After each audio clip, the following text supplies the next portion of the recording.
everybody. This story is called Carrot Tops and Cottontails.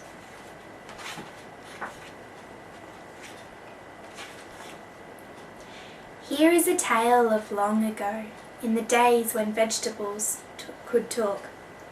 None of you has ever heard a vegetable talk. This is why.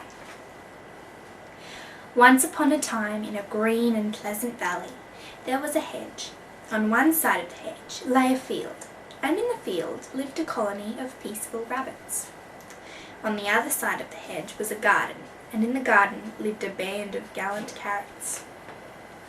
At morning and evening the rabbits came out of their burrows and nibbled the grass.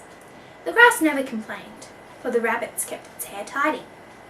Under the ground it was busy being grass roots, discussing important matters. Like many clever persons, the grass would never have bothered to get its hair cut, had it not been for the rabbits. In the morning the carrots lay in bed, with only their plumes on their hats showing. But in the evenings they rose up and basked in the glow of the setting sun. Carrots always look their best at sunset, and these are very vain carrots. Unlike the grass, the carrots never said anything important. They were too busy admiring themselves and showing off before the other vegetables. And the lettuce, who were fat and vulgar, the cabbages, who had big hearts but no brains, the turnips, who were dull and earthly, and the radishes, who were insignificant.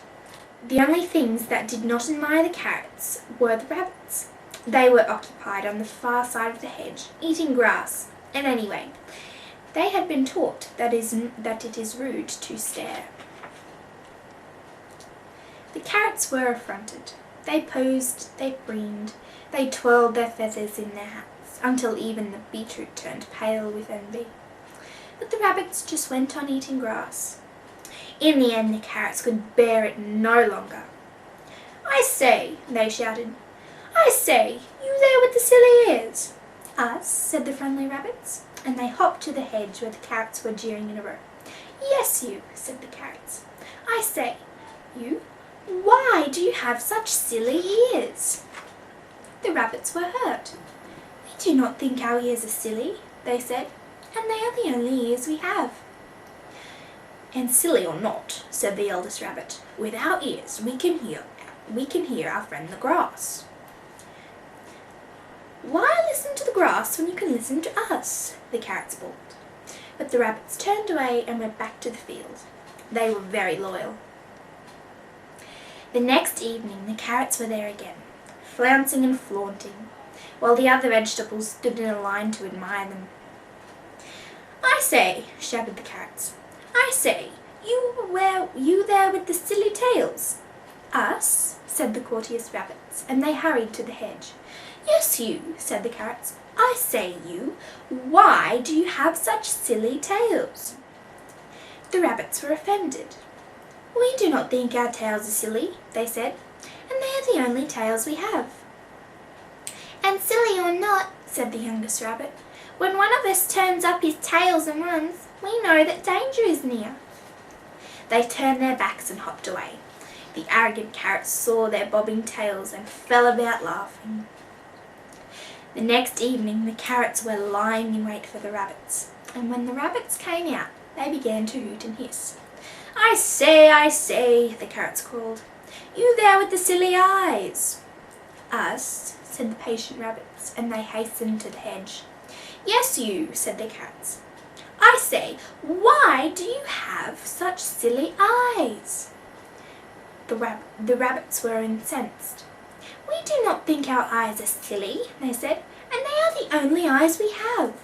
"And silly or not," said the fattest rabbit, "we can see what happens behind us without turning our heads." They went back to their field without turning their heads to look at the barracking carrots. "But we still see you," said the fattest rabbit. The next evening when the rabbits came out, the carrots were there in a row by the hedge, and they all shouted, I say, you there with the silly teeth." "Us," said the angry rabbits, and they hurtled to the hedge. "Yes, you," cried the carrots. I say you, why do you have such silly teeth?" The rabbits were outraged. "We do not think our teeth are silly," they said, "and they are the only teeth we have."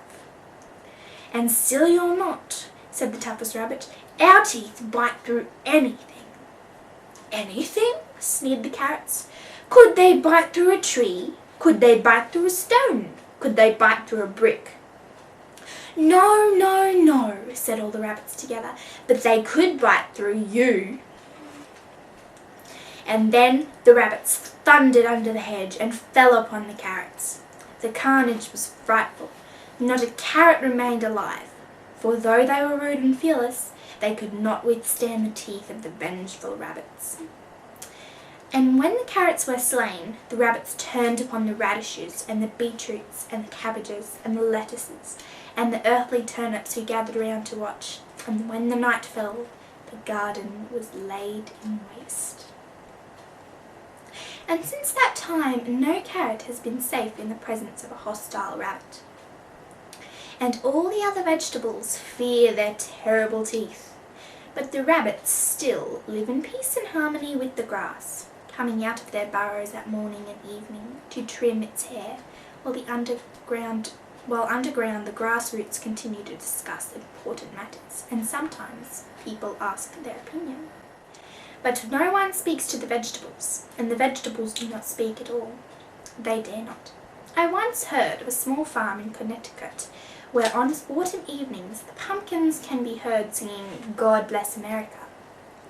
But that was told to me by a seafaring sheep with one eye.